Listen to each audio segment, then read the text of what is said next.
All right, so let's talk about the planning. Now, we were left with the question, what now? What does this mean for our in-person TATL testing?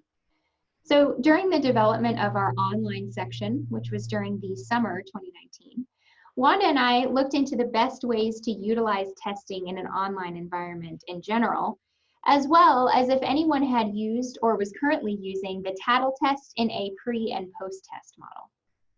So we did discover that there are some problems or potential problems with tests that are administered online. In particular, cheating and academic dishonesty incidents are much higher. And there's also a problem with non-completion or lack of motivation on the part of the online learner. Through my connections as a TATL advisory board member, I was able to hear from several institutions that had experimented with a pre and post-test model using the TATL test.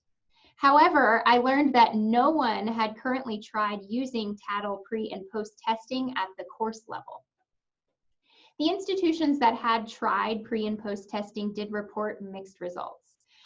In particular, they found that many of the post-test scores were much lower than the pre-test scores, which might indicate some issue with motivation or perhaps maybe a lack of importance on the post-test as opposed to the pre-test.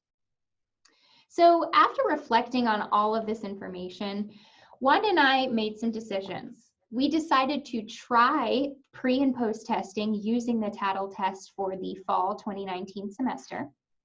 We also decided to arrange our pre-testing and post-testing for our online section in person.